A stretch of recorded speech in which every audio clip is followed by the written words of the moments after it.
Big part of parenting is making sure that along the way, you don't lose the relationship with your spouse.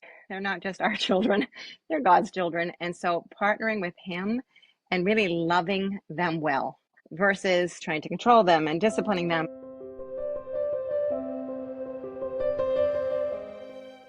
Welcome back to the BAM Pod. Today we have a special guest, Carol Bauschman. Nice meeting you. I'll let you introduce yourself. Yeah, very nice meeting you as well, Lynn. So I am a married woman, 35 years, have raised 3 children, successfully launched. 2 are officers in the United States Coast Guard, and 1 does prosthetics and has done 8 mission trips to foreign countries, twice to the Philippines, 4 times to Africa. Last week he was in Zambia, Haiti, Peru. He's done amazing work, and he does work in the Boston area as well, building limbs.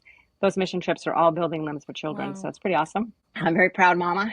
And I am also certified life coach, marriage coach, and Catholic mindset coach. So I work with women, wives, really to empower their success to be the best they can be, their true self that's really deeply connected with Christ, right? That Christ-like self, so that they can be the best wife and mother that they can be and really create a legacy of love, because the world needs more of that. So yeah, that's my passion, that's my mission, that's my work. So I'm glad to be here. That was a beautiful introduction. So today's episode 6, our overarching topic is parenting.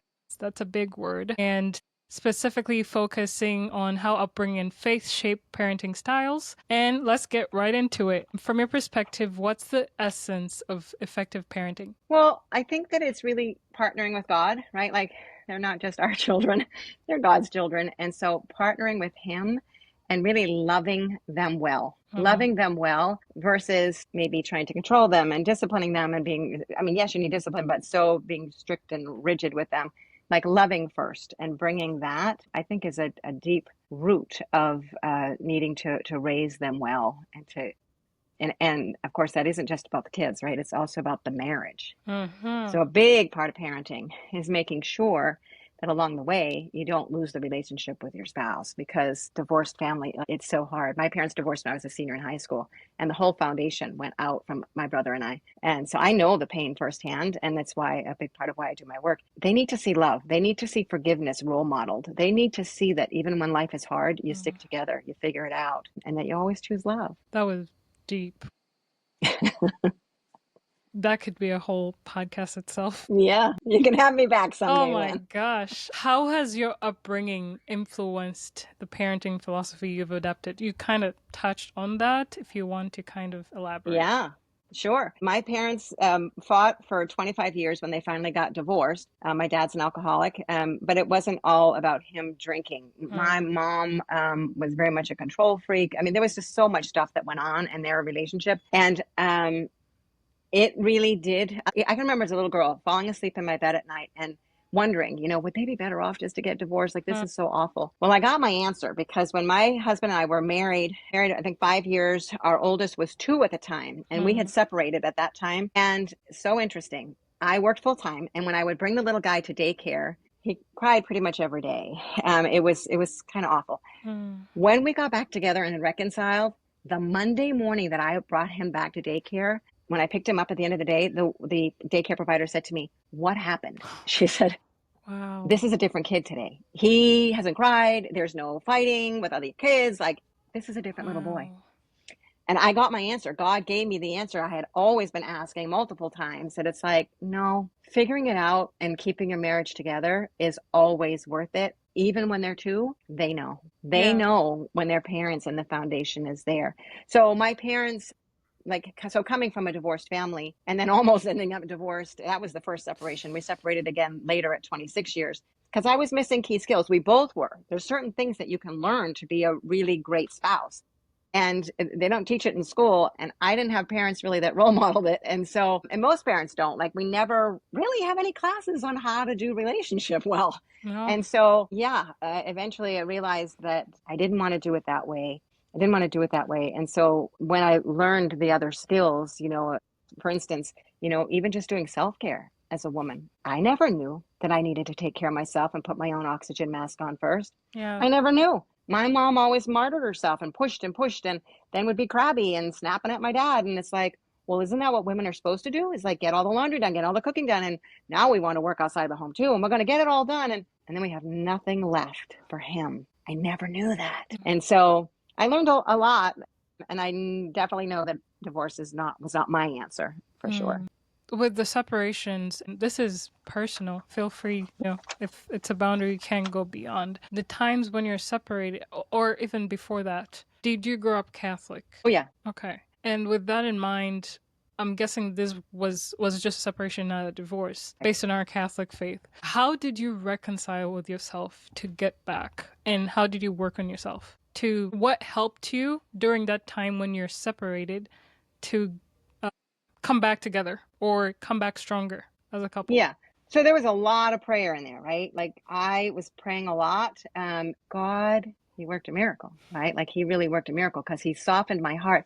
So in both of those separations, there was a lot of pointing at my husband. If he would just change, if he would just be more attentive, if he would make more money, if he would do all the things, then our life would be good. And God really humbled me in a big way to turn the finger back over here and say, like, okay, so what are you doing? What are you contributing to all of this? Are you showing up as your best self, or are you always criticizing him, always complaining him, always, giving him the mail that has a red line across the envelope saying the electric's being turned off, and like always jabbing at him rather than like coming alongside and partnering with him in a better way, So yeah, so God definitely humbled me and really had me turn the table.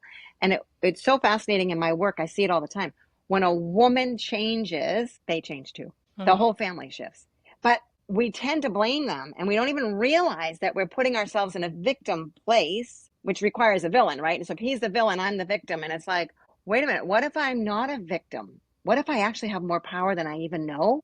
And I can change me, grow, become more Christ-like, more kind, more loving, more forgiving, more generous, right? All the things. And oh my gosh, my husband changed too. And our whole marriage. Now we're in our 35th year. And like I'm in the camp right now, but we built a log cabin across the street. We live at the lake. That's all my dream. My husband doesn't even swim. It's really, life can get amazing when we do our own work. Wow. Yeah. Can you say in that change or beforehand, were you working and mothering, and did that contribute to the fighting?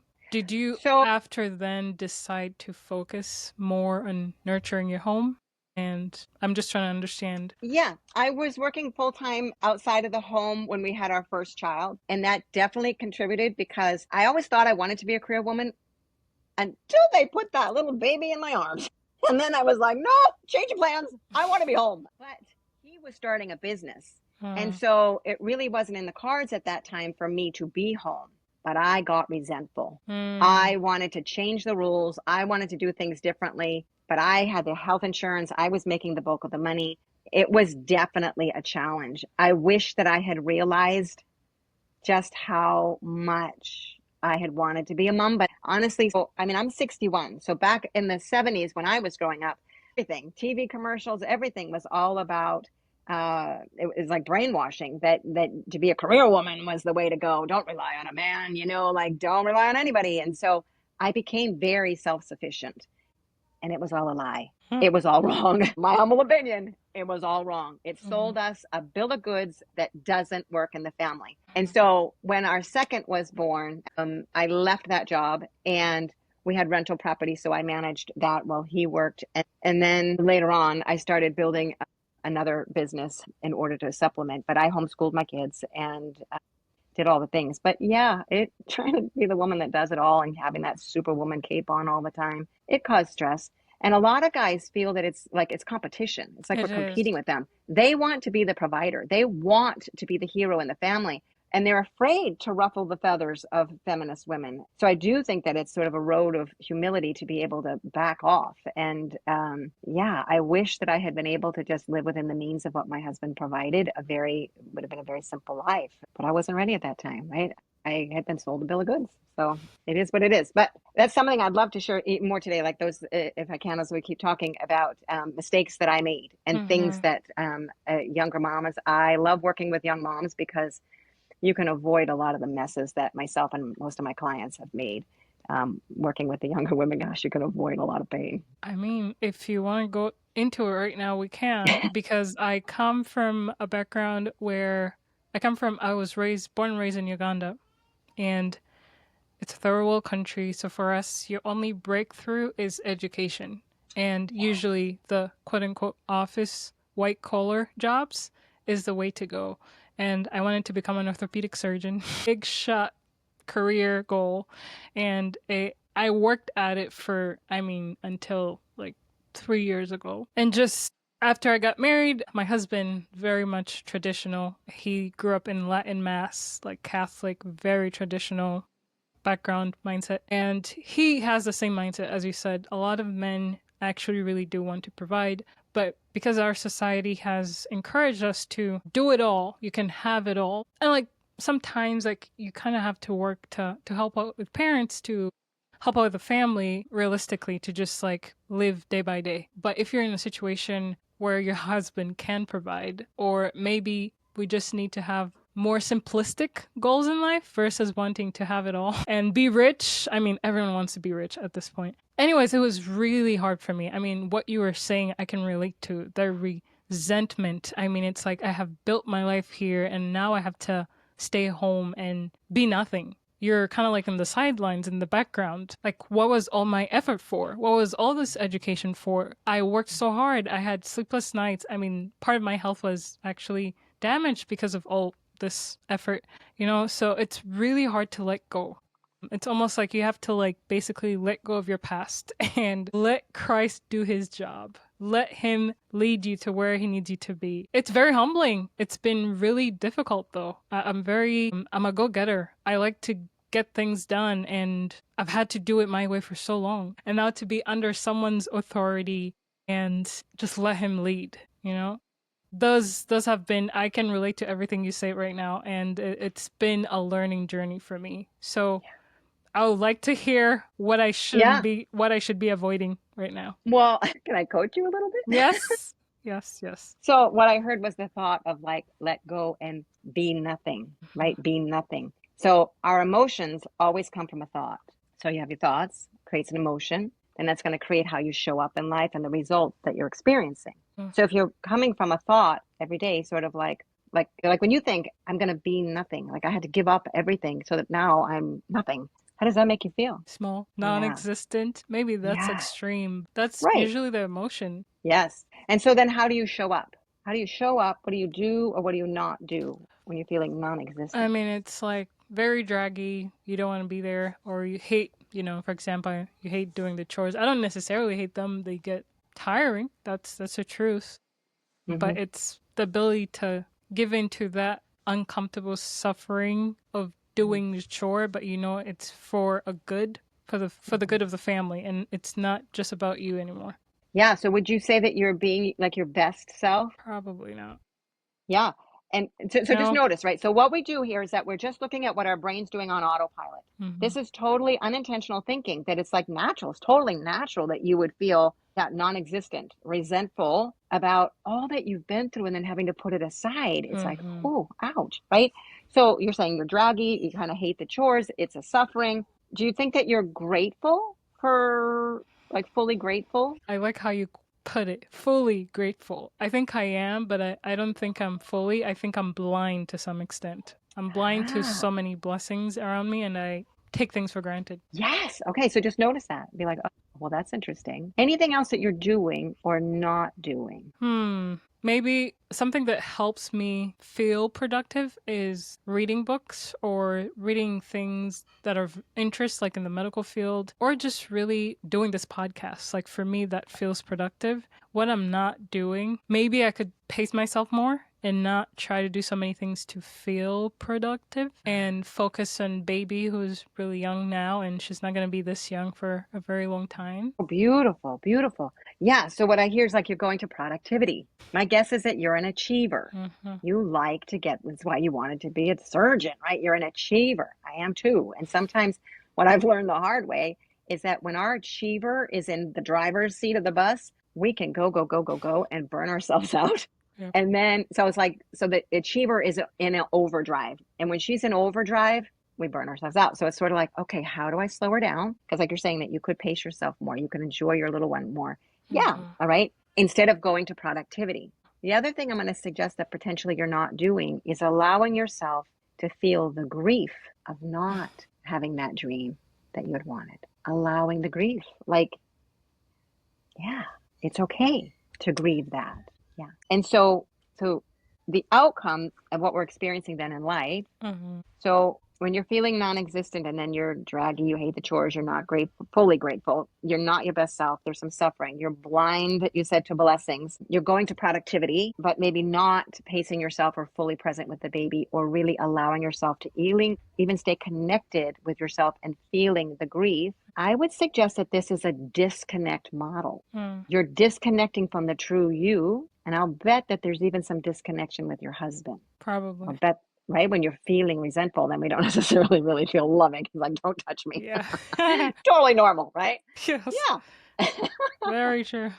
Yeah. So the work that we do is to think, let's take the thought, be nothing. Is that true? Is that thought by not becoming a surgeon and what you're doing now, be nothing, is that thought serving you? No, it just makes things worse. And do you think that thought's coming from God? No, it's definitely the devil. It's just it's a trap. It's a mental trap. And so now what we're shifting in is starting to do what we call an intentional model of putting your brain. St. Paul tells us to capture our thoughts. This is what we're doing, okay? Because St. Paul tells us to do it, but he doesn't tell us how. This is what we're doing, is capturing it. So when you're thinking that I'll be nothing or I am nothing, what evidence do you have that that's not true? I mean, I bring joy to people around me, I guess. I'm able to feed people. I mean, I have learned a lot, actually, just nurturing the home. And I definitely think I've become more graceful than being very aggressive out there. You know, it's almost like you take on a form of masculinity to some extent. Like your femininity is dying. So I've definitely recognized that I've become more feminine. Even I've changed how I dress.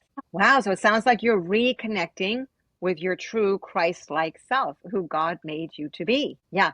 If you asked Our Lady, when you think that thought be nothing, if you asked Our Lady to give you wisdom about that, what would she tell you? I think she would say, embrace this suffering because it will serve not only you, but the generations that will follow you. She was the great witness, the great role model for all of us, that she put it all aside, even to the point of watching her son be crucified. And she did it all with grace. And I think, oh my gosh, to be a mother like that. Okay. So when you start, is it true? Is the thought that I'd be nothing, is it even true? No, it's a generated negative thought from the devil. You know, these Yes. are just devil's crutches or just ways to mess with you so that you're trapped in this negative mentality, so that the resentment comes out, the anger comes out, the frustration comes out. He's there to basically break anything good, especially Yes. the family unit. 100%. That's why I do this work.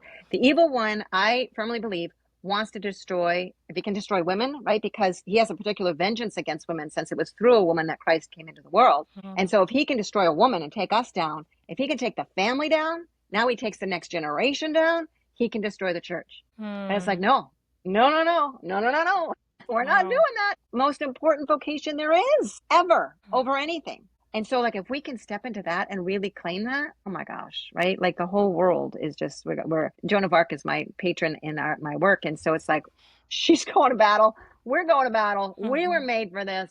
We were made to be mothers completely. We were made biologically, like everything that God designed, to be mothers. What if it's the greatest thing ever in your life is to be and to create your home? When you think thoughts like that, how does that make you feel?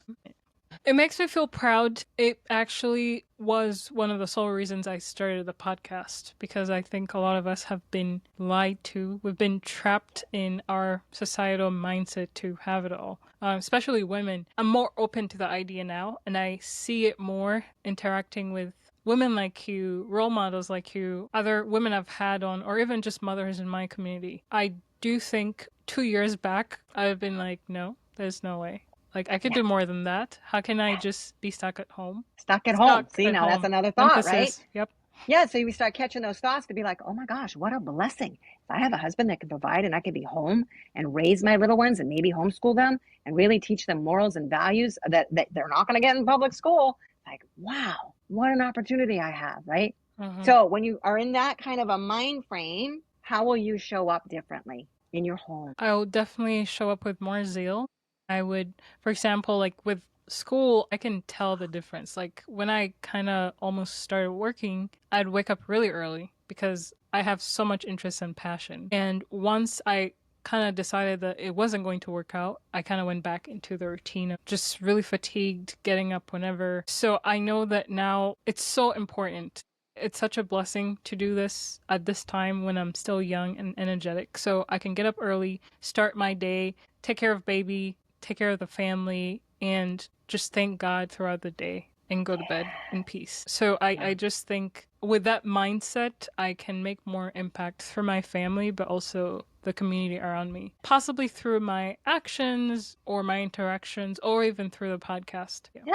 Yeah. So what I hear now is like you're reconnecting with that true self. You're becoming more Christ-like. Mhm. You're really going to be, like you said, waking up early. You're re in touch with God's purpose for you. And like, yeah, I get to be a wife and mother and I can do other things too. And like you're going to have more energy and you're going to make a bigger impact.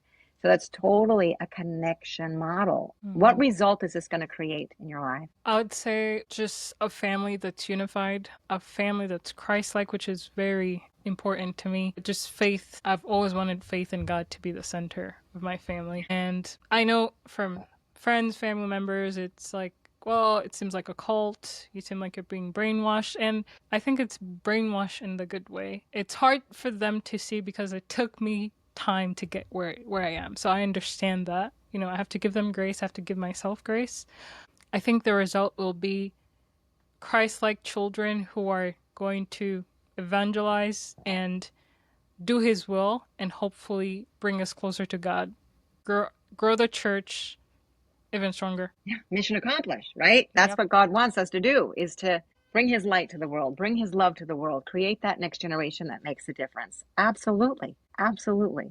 And I got to tell you, like, so this week when my son was in Zambia doing they built 47 limbs for children. Oh. I watched the video. So Limb Kind Foundation is the foundation that he volunteers with. And I was watching the Instagram reels, and my husband and I sat crying, thinking, that's our kid. That's our kid. He has paid for 8 trips to Wow. foreign countries. He's now married. His wife was going to go with him, but they're having a baby in February. She couldn't travel. But like the work that they're doing, right? So when you think about that, it's like that's the fruit of our love. Even though we messed up, even though we had a lot of fighting in our home, even though, so this is another tip, always pray to God that he will fill in the gaps for where we mess up. And thank the Lord, he has filled in the gaps. My kids are not perfect by any means. We are not perfect, but they're still doing good in the world, right? Like it's not a road to perfection until we're in heaven, right? It really is about like uniting with Christ and trusting and the work that all will happen. It's beautiful. So you start to have a vision of what you want for your daughter and future children, Lynn. That's beautiful. It's exciting. It That's is. exciting. It is. Yes, It is. I love that. So that's kind of an example of what I do with mindset work, helping women to capture those thoughts that it's a blind spot. We don't even see we have them. We don't know, but sometimes they're sucking the life right out of us. Mm-hmm. And when we can shift it and get control over it, like St. Paul tells us, it's like, wow, now we can go and really make a bigger difference in the world. So thank you for letting me coach you there. Wow. Thank you. That was beautiful. Wow. Kate, let's get back into it. I'm sure people are going to really appreciate that portion. It was beautiful. What initial expectations did you have for parenting, and how did the reality of raising children either meet or challenge those expectations? Well, I think that, that I thought I'd have a baby and like everything would be just easy.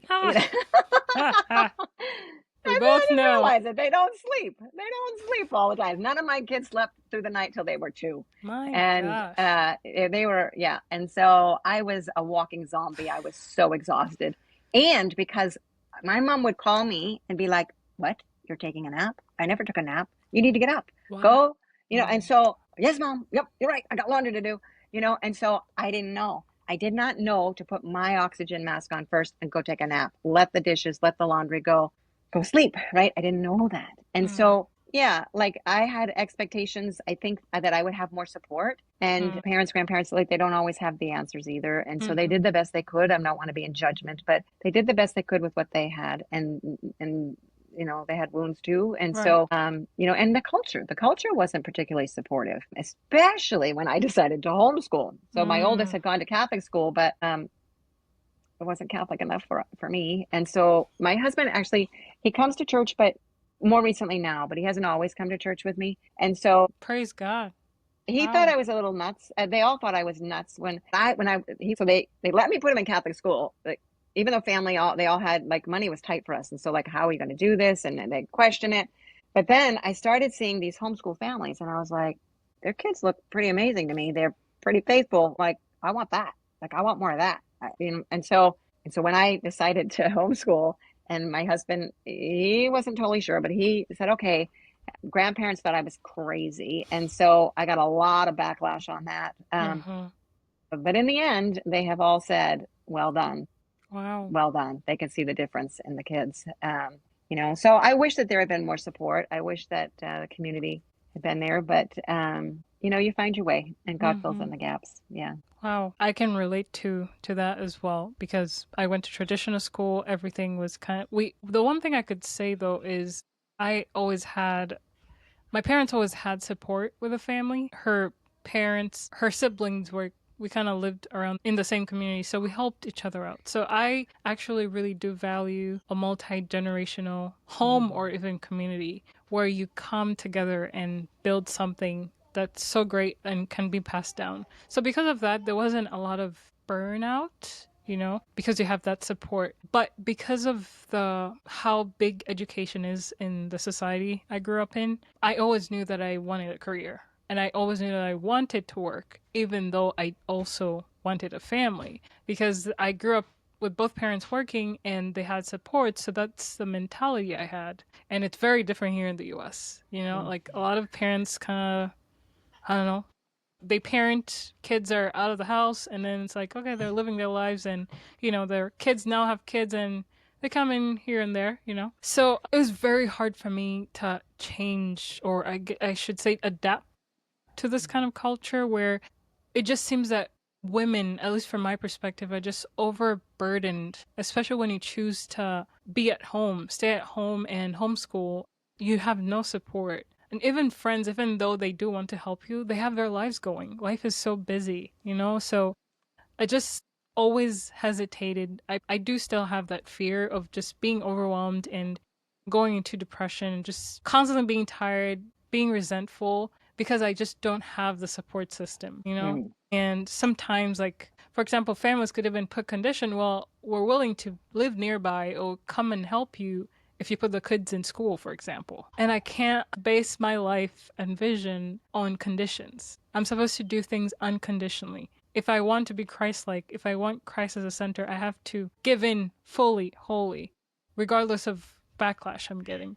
So that has been a big struggle for me. With a backlash, it was hard. It's still navigating that, but I just wish and pray that we become more of a community just as a whole. Society needs to work together more versus I could do it by myself. Every family's on their own. Like we need each other. We need to be supporting each other. If we built such foundation, we'd be able to trust our neighbor to take care of my kid as I do something where I can have the kid with me.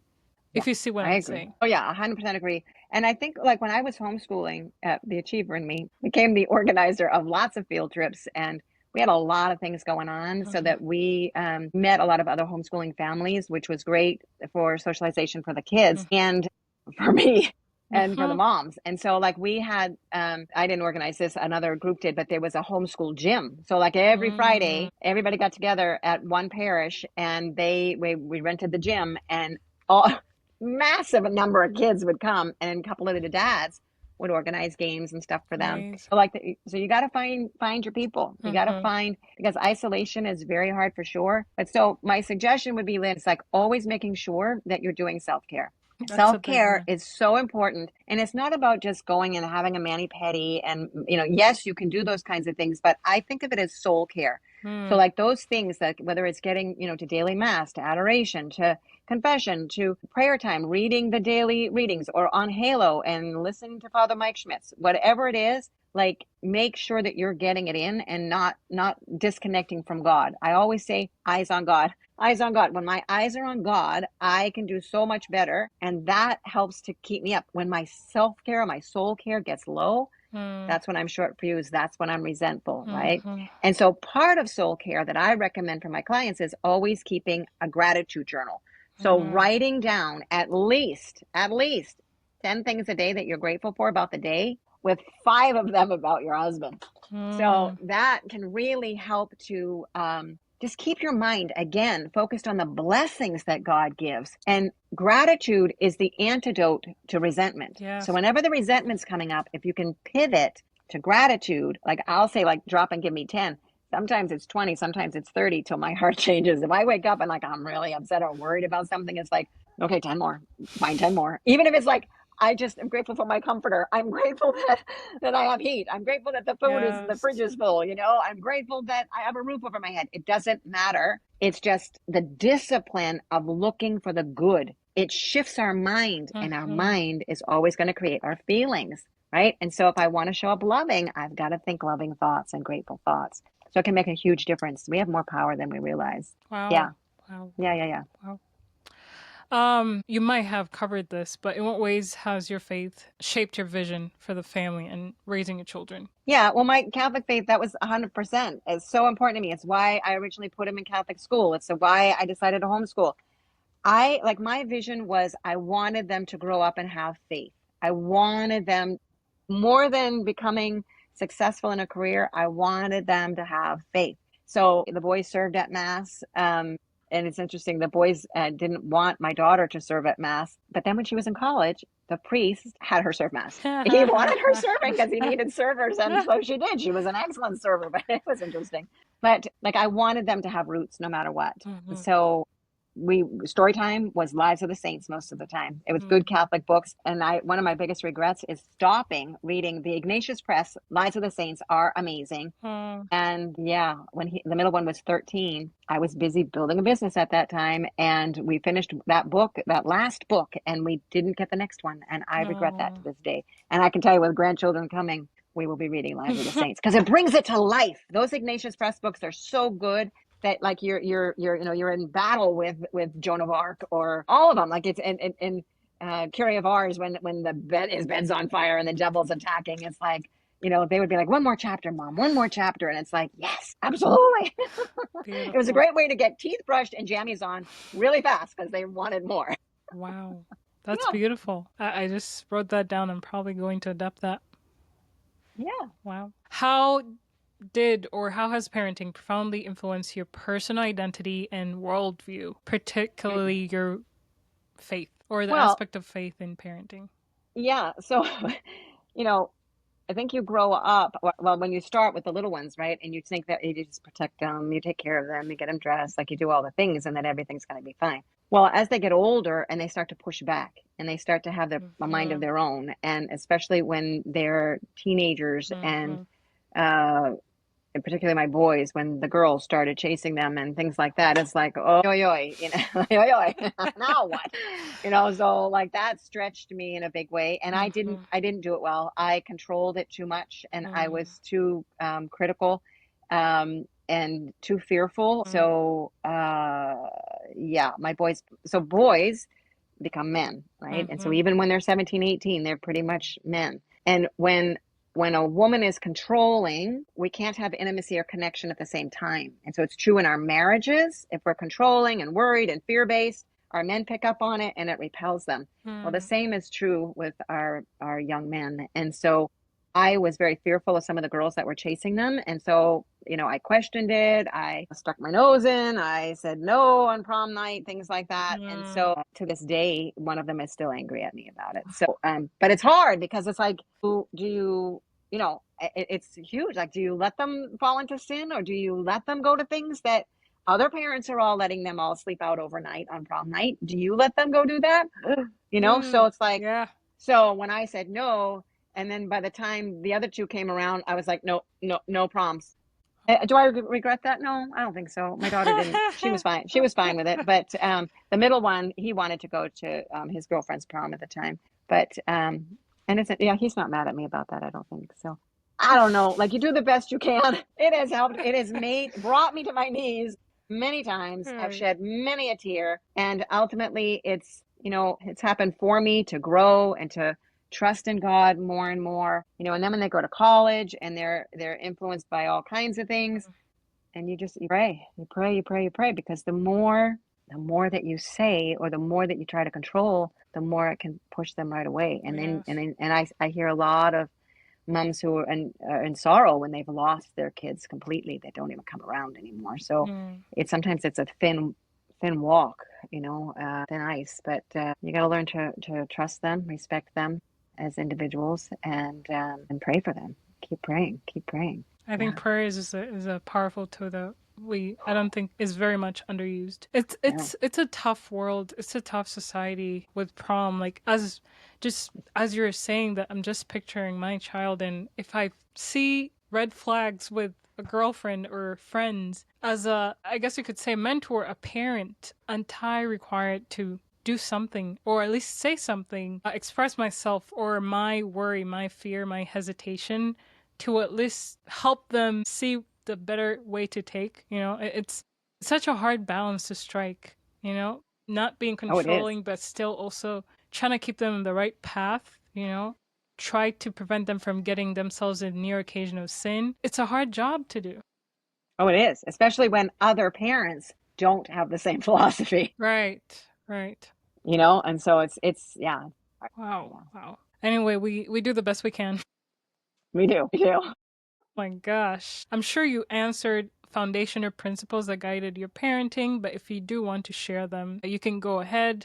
And a big thing is, how did you maintain consistency? Well, so I think, the faith first piece, and Mm-hmm. learning, I think respect also being huge, learning to respect my husband, who naturally did parenting differently than I did, and I teach my clients, you know, men will father, women mother. They Mm-hmm. tend to be very different. One very feminine, very soft, very nurturing. Mm-hmm. Sometimes men can be very harsh, very strict.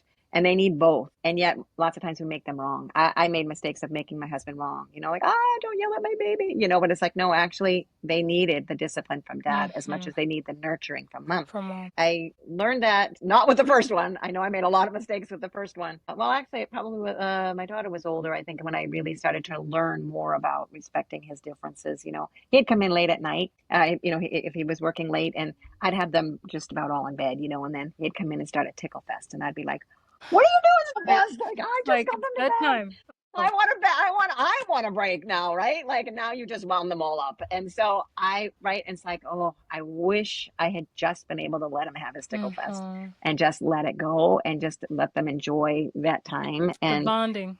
the bonding, right? Even if it meant that they were going to be tired in the morning and I didn't get a break, right? So, yeah. And so just really, um, yeah, that faith piece and loving and respect, all of that, I think was really important. And Mm-hmm. as far as being consistent, yeah, I'm not sure I always was consistent. So there's No. 10 years between my oldest and my youngest. We lost one in between. And so we have Mm-hmm. three children that are living. And Mm-hmm. so 10 years difference, I'm a different person. 10 years Mm-hmm. difference for her. He's turning 33. She's 23. And Wow. so, and a girl. So very different.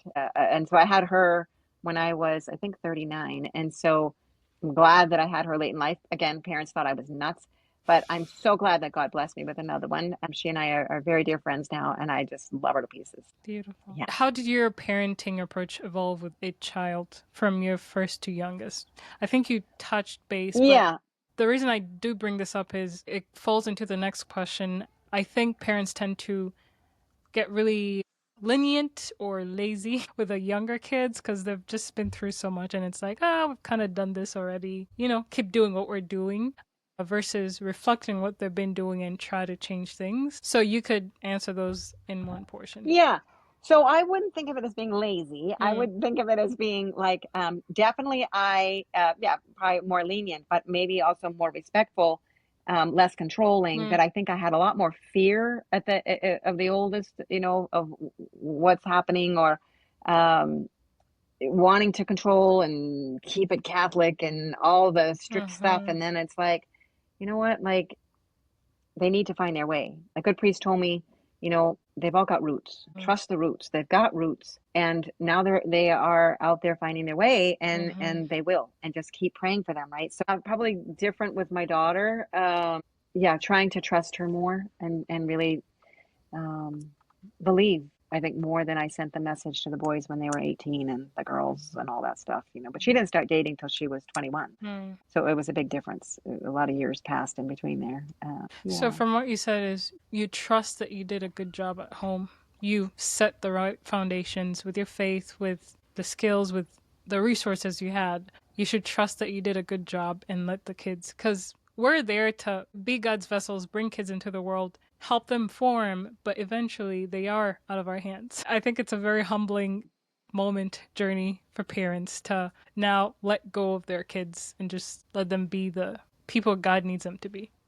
Well, and a lot of parents don't, right? A lot of parents, I've seen it Right. in college. A lot of parents are very much involved. I mean, I had two that went to the United States Coast Guard Academy, and you could watch in the parents group of the parents who are freaking out because they know their kid doesn't know how to iron.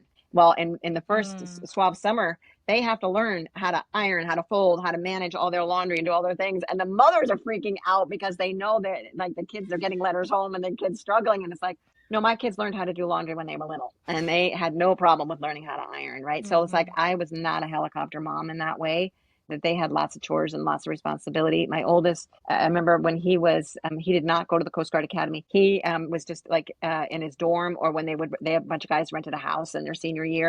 And he's like, they're all slobs. They're all slobs, you know, and he was the one scrubbing the toilet and cleaning up the kitchen because the cockroaches are coming in. And it's like, mhm. they were all slobs. And it's like, no, letting your kids learn and do chores is a really good thing. It's so Teaching important. responsibility, right? Yeah. Yeah. And I know I made mistakes. I definitely am not the perfect parent. I made mistakes, right? Yes, I remember when the first one was born, I had bought, I forget the name of the book, but it was like month by month, you know, and you watch them grow and you're watching all the things and Yeah. all the points and everything. And so I tried to do it all perfectly. And it's Mhm. like, yeah, by the third one, I didn't even look at the book. Okay, we're doing this, girl. You're tagging along with whatever we're doing with the older ones. And she did, and she learned. And like I think that you just gain confidence. It's like, Mm, you know, it's a new thing. You gain confidence and you trust, and you just keep loving them, and you just keep going, and you just do your best, you yes. know. And it will work out. I think that if you're role modeling the faith, you're Yes. loving their husband well, you're loving them well, you're doing all the faith things, and you're like it will. It'll Surrounding work yourself out. even with other faithful families. We did for a while. A bunch of us got together and we would do potluck nights, potluck suppers, and all the families got together and prayed rosary. And so living rooms would be full of kids and baskets of rosaries being passed and a wonderful Mhm. dinner. And it was a beautiful, beautiful thing. And so for them to see other families who are all so faithful, then there's not Mm, like I'm a freak because I pray the right. rosary, you know? No, no, no, no. We did it all together. And so that was a beautiful thing as well. So You know, surrounding partner, yourself with, find your tribe, find yes, your ladies and create those like-minded kinds of things. people. Yes, It's a big 100%. one. Wow. What have been some of the greatest challenges you have faced in your parenting journey? You did share these. If you want to add on, how did you navigate?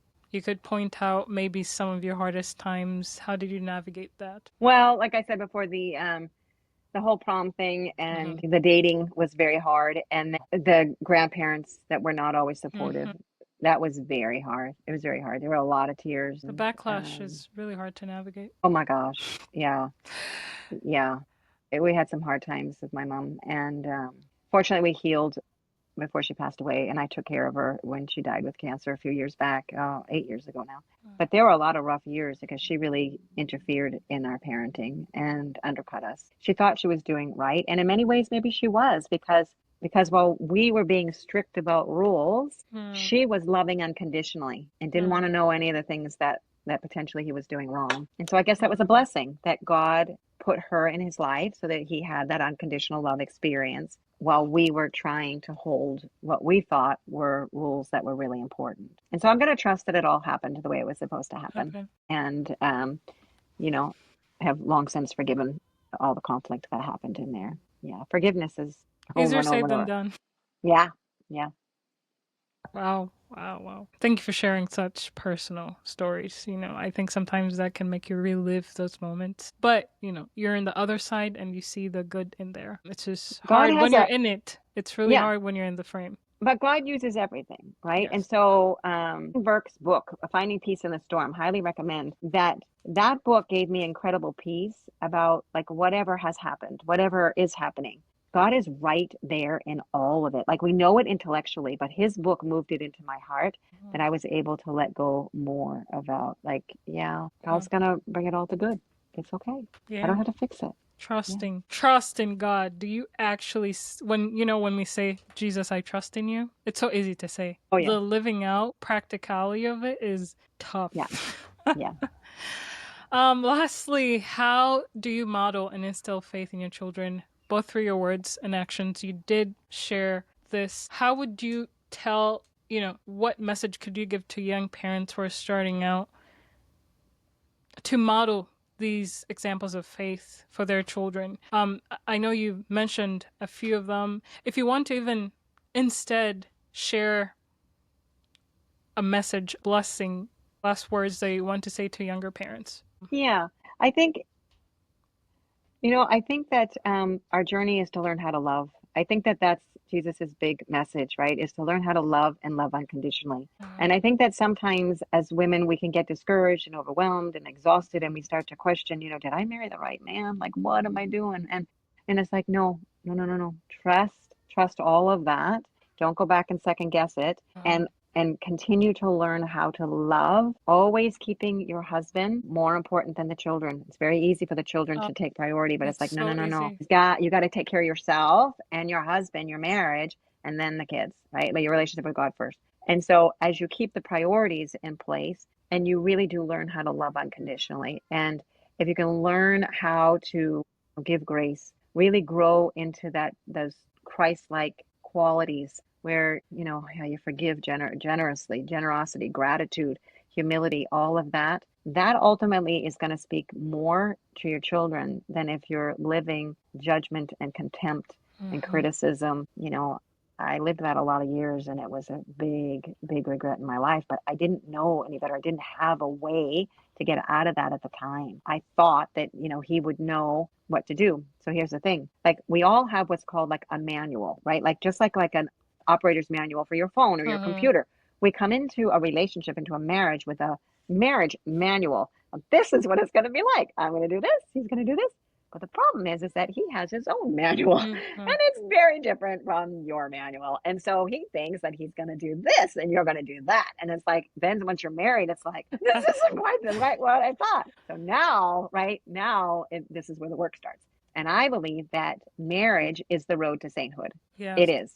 When we surrender over and over, when we learn to love, when we learn to realize I don't have to have the last word. In fact, I don't even need to say what it is that I'm thinking. I don't have to even voice my opinion in here. It's okay if he is just right. It's okay.